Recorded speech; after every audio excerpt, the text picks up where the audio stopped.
ভারত পাকিস্তানের মধ্যে সম্পর্কের টানাপোড়েনের ফলে দক্ষিণ এশীয় আঞ্চলিক সহযোগিতা সংস্থা সার্কের কার্যক্রমে স্থবিরতা দেখা দিয়েছে দীর্ঘদিন ধরেই।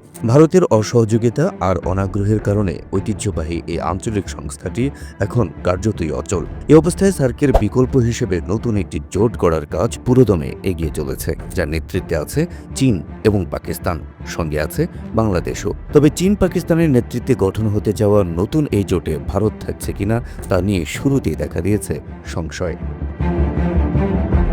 কূটনৈতিক সূত্রের বরাতে পাকিস্তানি গণমাধ্যম এক্সপ্রেস ট্রিবিউন জানায়, চীন এবং পাকিস্তান মনে করছে দক্ষিণ এশিয়ায় পারস্পরিক সহযোগিতা বাড়াতে বর্তমান প্রেক্ষাপটে নতুন একটি সংগঠন সময়ের দাবি হয়ে দাঁড়িয়েছে। আর সেই চিন্তা থেকেই সম্প্রতি চীনের কুনমিং শহরে পাকিস্তান, চীন ও বাংলাদেশের মধ্যে ত্রিপাক্ষিক একটি বৈঠক অনুষ্ঠিত হয়েছে। জুনের ১৯ তারিখের এই বৈঠকে ৩ দেশের উচ্চ পর্যায়ের কূটনীতিকরা অংশ নেন। আর ৩ দেশের শীর্ষ কূটনীতিকদের মধ্যে হওয়া প্রথম এই বৈঠকের বিষয়টি দেখে ভারত কিছুটা বিস্মিত হয়েছে। সাথে দেশটির প্রধানমন্ত্রী নরেন্দ্র মোদীর কপালে দেখা দিয়েছে চিন্তার ভাঁজ। তাহলে কি দক্ষিণ এশিয়ায় ভারতকে পাশ কাটিয়েই হয়ে যাবে নতুন কোনো জোট? সূত্র জানায়, চীন ও পাকিস্তান একযোগে একটি নতুন আঞ্চলিক প্ল্যাটফর্ম গঠনের বিষয়ে কয়েক মাস ধরেই আলোচনা করে আসছিল। তাদের লক্ষ্য সমমনা দেশগুলোকে নিয়ে একটি কার্যকর জোট গঠন করা, যা আঞ্চলিক বাণিজ্য, সংযুক্তি ও সহযোগিতা বাড়াবে। সদ্য অনুষ্ঠিত কুনমিং বৈঠকে এমন একটি ফোরাম গঠনের বিষয়ে প্রাথমিক আলোচনা হয়, যেখানে ভবিষ্যতে সার্কভুক্ত অন্য দেশগুলোকে অন্তর্ভুক্ত করার পরিকল্পনা রয়েছে।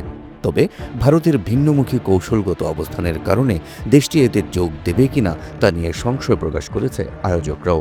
তবে ভারত না এলেও শ্রীলঙ্কা, মালদ্বীপ, আফগানিস্তান সহ বেশ কয়েকটি দেশ এই নতুন উদ্যোগে যোগ দিতে পারে বলে মনে করা হচ্ছে। বিশ্লেষকরা বলছেন, ২০১৬ সালে সবশেষ অনুষ্ঠিত সার্কের আয়োজনে অংশ নেয়নি ভারত। তারপর এই সংস্থাটি নিয়ে কোনো আগ্রহ দেখায়নি দেশটি। শুধু তাই নয়, ভারত সাম্প্রতিক সময়ে সাংহাই সহযোগিতা সংস্থা SCOর দিকেও খুব একটা আগ্রহ দেখাচ্ছে না, যেখানে আছে চীন, রাশিয়া, ইরান, পাকিস্তান সহ মধ্য এশিয়ার আরও কয়েকটি দেশ।